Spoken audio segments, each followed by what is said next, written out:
any worry going on in the WNBA executive offices, if there is no worry, oh, people aren't going to turn off, oh, people are still going to show up, if that was the thought that they were having up there in WNBA La La Land, well, now might be the time to hit the panic button. 48 hours after news hits that Caitlin Clark is injured and she'll be missing 2 weeks, the market has responded and the market has told the WNBA. No doubt that's about to happen.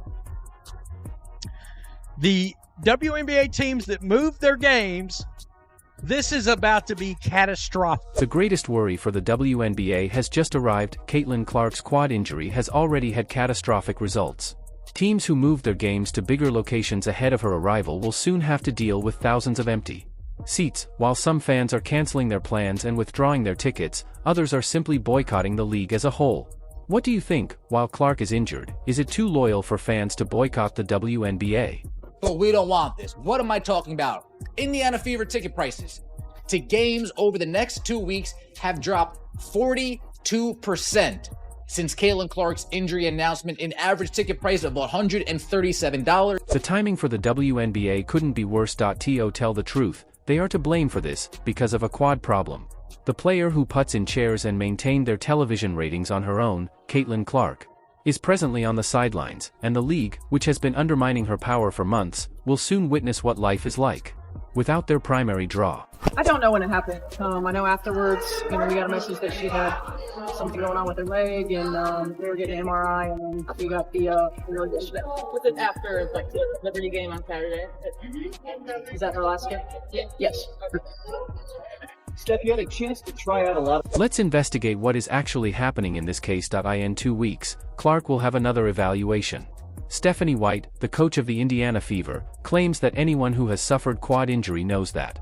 This timetable is optimistic at best. We're anticipating 2 to 6 weeks because my money is on the longer end. This is not a minor change. It will take some time for this injury to heal. At this point, things begin to becoming intriguing, though. In advance of Clark's arrival, several teams and the WNBA made significant financial commitments. The Washington Mystics moved their game against Indiana to a 15,000-seat venue in Baltimore. Seats, the Chicago Sky moved the game to the United Center. The Mavericks' home arena, the American Airlines Center, was the new venue for the Dallas game. These are not little decisions. We're talking about advertising campaigns, additional personnel, security, and venue rental costs that are all determined by a single player's star power.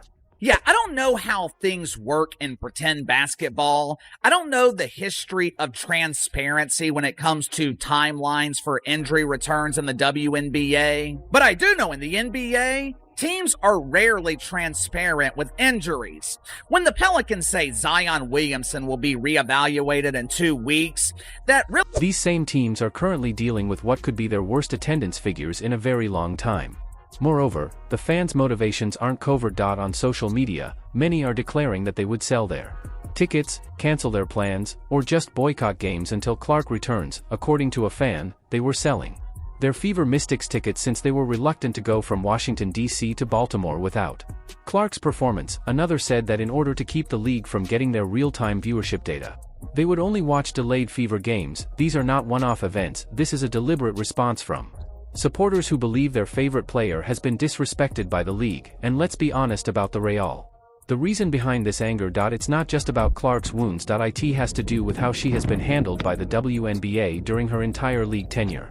Since then, there has been a strange tension between the league's goal to increase her popularity and decrease her influence. Day one. Journalists and athletes were constantly debating how to divide the focus and how. It's important to recognize other players as well. The problem with this approach is that you can't have it both ways.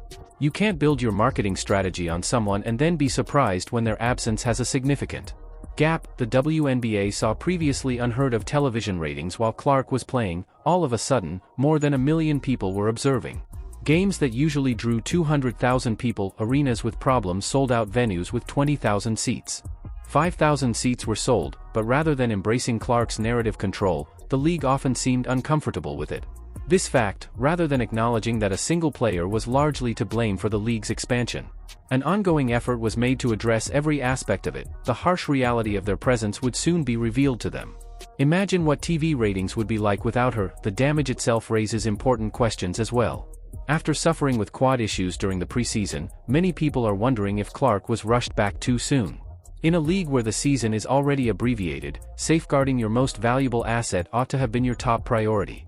And physical play has been tough. Rather, we are now confronting a scenario in which the most lucrative player might miss a significant amount of the season due to injury. From a business perspective, this is a surefire way to fail.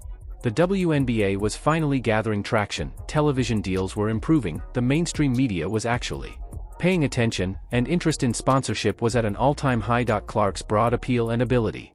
The goal was to draw in casual viewers who might not otherwise watch women's basketball. For everything, those casual followers have no strong allegiances to other players or teams.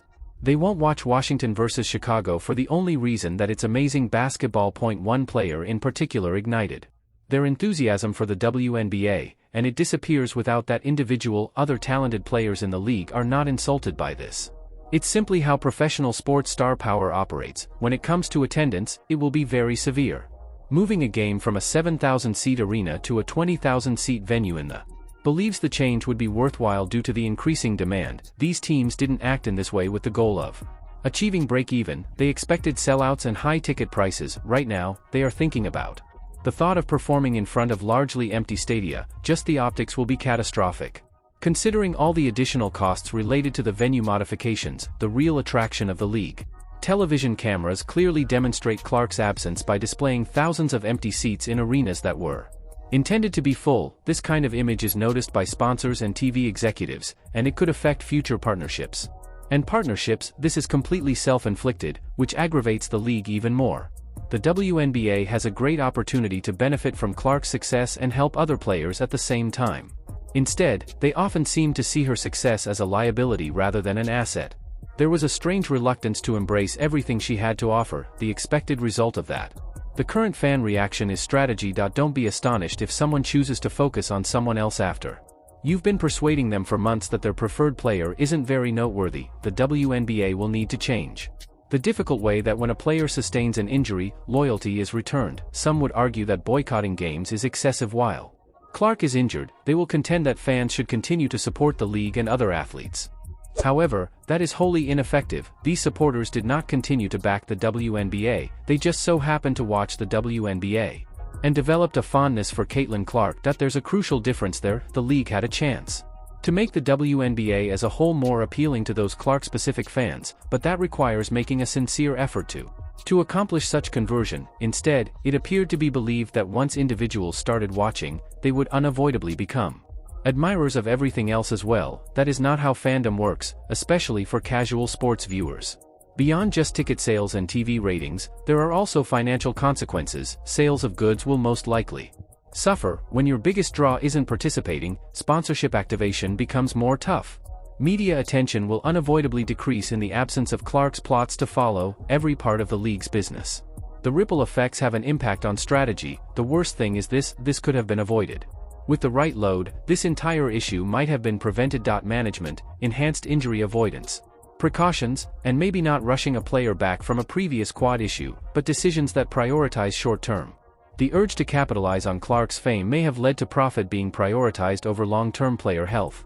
The timing is particularly harsh because this is happening at a crucial point in the league's development.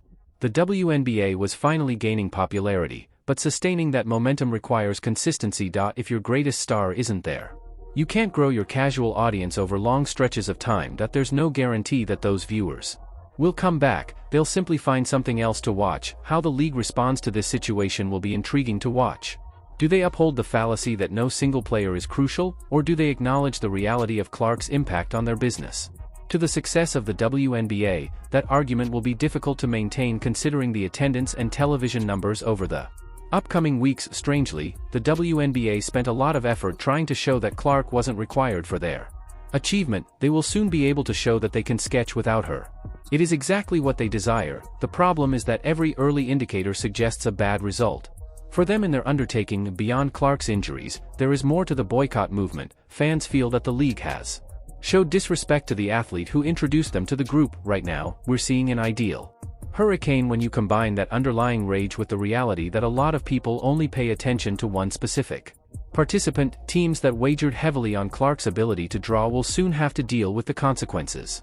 From that danger, the revised games assumed her presence. Increased marketing spending and greater standards, they become expensive without her. Instructions on the risks of concentrating your entire approach on one player, especially if you haven't put enough effort into creating backup strategies. An overview of star economics is coming up for the WNBA. In the absence of their main draw, they will observe precisely what their television ratings, attendance figures, and media coverage. Moreover, such numbers won't be good. Based on the feedback we've already received from fans, the conflict in women's basketball since Clark.